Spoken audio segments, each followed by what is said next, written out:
नमस्कार, आप देख रहे हैं खबर जगत। डाला, छठ, संगम सहित सभी घाटों पर महिलाओं ने डूबते सूर्य को दिया अर्घ्य। प्रयागराज के माघ मेले से पहले शहर एक और मेले के आनंद में डूबा। 4 दिनी सूर्य षष्ठी व्रत के तीसरे दिन बुधवार को डाला छठ पर न सिर्फ संगम बल्कि सलोरी, अरैल, राम घाट, बलुआ घाट, गऊ घाट, द्रौपदी घाट, बरगद घाट और करेला बाग के सुब्बन घाट पर भी श्रद्धालुओं की भारी भीड़ उमड़ी। ज्यादातर रास्ते घाटों की ओर मुड़े। दोपहर के बाद से ही घाटों की ओर जाने और सूरज के डूबने के बाद लौटने से सड़कें श्रद्धालुओं से भरी रही। घाट से लेकर के घाट तक छठी मैया की महिमा के गीत गूंजते रहे। पूरे शहर में मेले जैसे माहौल रहे। मंगल गीतों के बीच पति एवं बेटे की मंगल कामना के लिए बड़ी संख्या में घाटों पर पहुंची महिलाओं ने अस्ताचलगामी सूर्य को अर्घ्य दिया। घाट पर कमरिया घुटने पर पानी में खड़ी होकर के महिलाओं ने आंचल में सजा हुआ डाला लेकर के अस्ताचलगामी यानी सूर्य को अर्घ्य दिया और बेटे एवं पति की मंगल कामना के लिए आशीष मांगे। इससे पहले घाट के किनारे ईखें जोड़ी गई और मिट्टी का लीप बना करके वेदी बनाई गई संगम पर यमुना पट्टी से लेकर के गंगा पट्टी तक व्रती महिलाओं की कई कतारें लगी। जिससे यहाँ जगह मिली उसने वहीं पर पूजा की वेदी बनाई। मंगल गीतों के बीच कलश की स्थापना के बाद धूप, दीप, नैवेद्य, फल चढ़ा करके सूर्य देव पूजे गए। दीप जला करके आरती उतारी गई। मुख्य मेला संगम के रेती पर लगा। दोपहर से लेकर के शाम तक वो घाट की ओर जाने वाले रास्तों पर जाम जैसी स्थिति बनी रही। बलुआ घाट में तो स्थिति यह थी कि चौराहे से घाट तक पैदल पहुंचना भी मुश्किल रहा। अब की बार बरगद घाट और सुब्बन घाट पर भी खूब भारी भीड़ जुटी। भीड़ की आशंका से ही हर कोई घाट पर जल्दी से जल्दी पहुंचने के लिए बेताब रहा। अनेक व्रती महिलाएं तो दोपहर से ही पहुंच करके घाटों पर पूजा की तैयारियों में जुट गई। उनके साथ पति तथा बेटे सहित परिवार के अन्य सदस्य भी पूजा को आए। परंपरा के अनुसार डाला तो पुरुष ही सिर पर उठा करके ले जाया जाता है। अधिकतर व्रती महिलाओं ने पूजा के लिए नए कपड़े पहने, लेकिन कई महिलाओं ने शादी वाला जोड़ा भी निकाला। ओढ़नी चुन्नी के साथ पूरा साज श्रृंगार भी शादी वाले जैसा ही रहा। वहीं घर पर कई तरह के पकवान बनाए गए, जिसकी तैयारियां सुबह से ही जारी रही। वैसे उत्साह ऐसा रहा कि व्रत के बावजूद व्रतियों के चेहरे पर आस्था की दमक बनी ही रही। परिवार के साथ भी उत्साह के साथ उनका हौसला बढ़ाते रहे। खास बात तो यह रही कि वे महिलाएं भी पूजा में उनके साथ शामिल हुई, जिन्होंने स्वयं तो व्रत नहीं रखा था, लेकिन उनकी मनौती दूसरी व्रती महिला पूरी कर रही थी। जलता हुआ दीपक लेकर के लौटे घर सजे सूप के अगले हिस्से में मिट्टी का जलता दीपक रखा गया तो पूजा के बाद भी जलती हुई घर तक लाई गई। डाला में गाजर, नींबू, नारियल पत्ते वाली हल्दी, फल, गागल, अदरक, शरीफा, मौसम्बी, गन्ना, मूली आदि के अतिरिक्त मिठाई और सुहाग की चीजें भी रखी गई।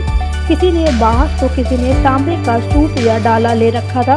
इन मान्यताओं से ही पूजी गई पूजा डाला छठ व्रत को लेकर के व्रती महिलाओं में कुल परिवार और क्षेत्र के मुताबिक अलग अलग परंपराएं रही।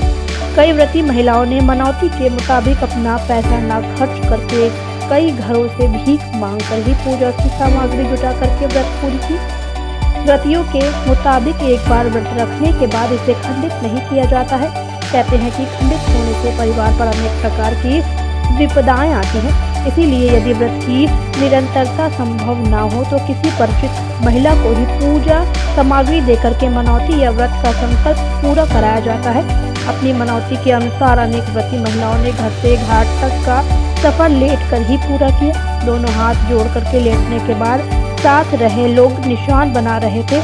फिर व्रती महिला उस रेखा से आगे लेटती रही। महिलाओं के लिए भीड़ में रास्ता बनाया। नाक से माथे तक चमकता रहा सिंदूर। व्रती महिलाओं ने परंपरा के अनुसार नाक से माथे तक सिंदूर लगाया, जिससे उनका चेहरा दमकता रहा।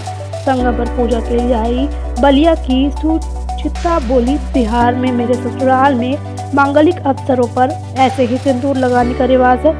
बिहार से जुड़ी ज्यादातर व्रती महिलाएं नाक से माथे तक ही सिंदूर लगाती हैं। खबर जगत के लिए एलन सिंह की रिपोर्ट।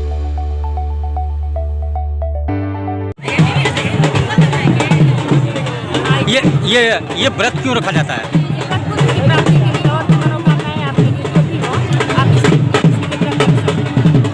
ये कितने दिन व्रत रखा जाता है? ये व्रत 3 दिनों का होता है। 3 दिन का। 3 दिन का। इसका जो लास्ट कलर मतलब कि सूर्य को अर्घ दिया जाता है। शाम को, मतलब ये शाम में जो है डूबते सूर्य को अर्घ दिया जाता है। हाँ, उगते सूर्य को हमको साथ भर देते हैं, लेकिन डूबते सूर्य का जो है ये दूसरी बात है शाम को। क्या नाम आपका? डेढ़िया। ये पर्व कैसा रहता है आप लोगों के लिए? देखिए, ये मेन जो बिहार का पर्व है, पूर्वांचल का पर्व है। बिहार से शुरू होकर आज पूरे विश्व पे फैला हुआ है। आप दुनिया के किसी कोने में चले जाइए, उगते हुए छठ माता सूर्य देव की आराधना की जाती है।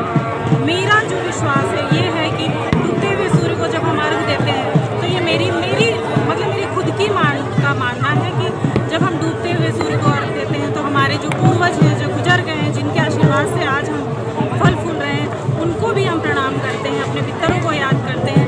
डूबते हुए सूर्य के साथ हम कहते हैं, हे ईश्वर, जो कष्ट है वो आपके साथ आप हमारा हर ले। और उगते हुए सूर्य को जब हम अर्घ देते हैं तो हमारी सोच है कि हमारे जो आने वाली संतान है, हमारी आने वाली पीढ़ी है, वो खूब सुखी रहे, समृद्धि रहे, उनको बहुत तरक्की मिले। इसके साथ हम ईश्वर से कामना करते हुए छठ पूजा का पर्व बड़े हर्षोल्लास के साथ मनाते हैं। ये पर्व कहा गया है पुत्रों के लिए होता है। जी, ये ऐसा कहा जाता है कि पुत्र के लिए, पुत्र की कामना के लिए। लेकिन देखिए, समय के साथ जो एक आज के जनरेशन में ये मेरा मानना है कि ये पुत्र हो या पुत्री हो, संतान हो। पुत्र हो वो भी आपका आप एक माँ के कोख से जन्म लेता है, पुत्री है वो भी माँ के कोख से जन्म लेती है। तो बेसिकली अगर इसके वर्ड पे ना जाया जाए और इसके अर्थ पे जाया जाए तो ये संतान की सुखी के लिए और उसकी अच्छाई के लिए पर्व है। जी। क्या नाम आपका? जी, मेरा नाम परिचय बताइए। ये व्रत क्यों रखा जाता है? ये व्रत अपने परिवार की खुशी, मंगल और कल्याण के कहा जाता है कि ये बहुत कठिन व्रत है। नहीं, कठिन नहीं है। ये हम लोगों का खुद का उद्देश्य है, हम लोग खुद से रखते हैं, खुशी से रखते हैं। इसको हम कठिन नहीं मानते। कितने दिनों का होता है ये व्रत? 36 घंटों का ये व्रत है। कहा जाता है ये व्रत पुत्रों के लिए रखा जाता है। जी। ये पुत्रों के जैसे पुत्र नहीं होते हैं, वो अपने व्रत से कामना करते हैं छठ माता की और परिवार की खुशी के लिए। क्या नाम आपका? रश्मि सिंह। आपने ये व्रत क्यों रखा है? अपने परिवार की सुखी और बच्चों के कल्याण। कहा है कि ये अपने बेटे पुत्रों के लिए रखा जाता है व्रत। हाँ, पति के लिए, पुत्र के लिए, सास के लिए, ससुर के लिए रखा जाता है। ये कितने दिन का व्रत होता है? ये 48 घंटे का होता है। 36 घंटे। क्या नाम आपका?